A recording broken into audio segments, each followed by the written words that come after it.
హైదరాబాద్ నగరంలో మరోసారి డ్రగ్స్ కలకలం రేగింది. సైబరాబాద్ పోలీస్ కమిషనరేట్ పరిధిలో నార్కోటిక్స్ బ్యూరో రాజేంద్రనగర్ ఎస్ఓటీ పోలీసులు చేపట్టిన తనిఖీల్లో భారీగా డ్రగ్స్ పట్టుబడింది. డ్రగ్స్ విక్రయిస్తున్న 4 నైజీరియన్లతో పాటు ప్రముఖులను అరెస్ట్ చేశారు. వీరి వద్ద నుంచి 2 కోట్ల విలువైన 200 గ్రాముల కోకైన్ స్వాధీనం చేసుకున్నారు. అలాగే ఈ కేసులో టాలీవుడ్ హీరోయిన్ రకుల్ ప్రీత్ సింగ్ సోదరుడు అమన్ ప్రీత్ సింగ్ను పోలీసులు అదుపులోకి తీసుకున్నారు.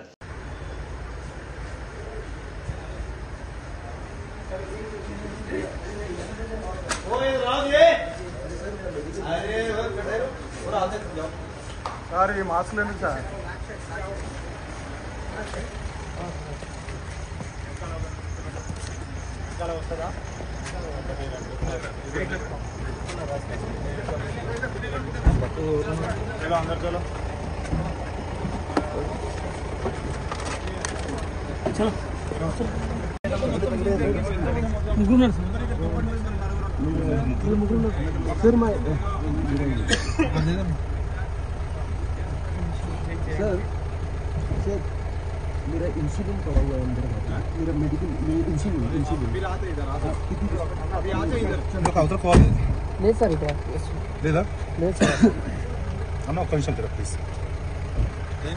మీరు అర్జున్ ఇంకా జరుగు అర్జున్ రా కాదా నేను కూర్చోవాలి పైన కూర్చోలేకుంటా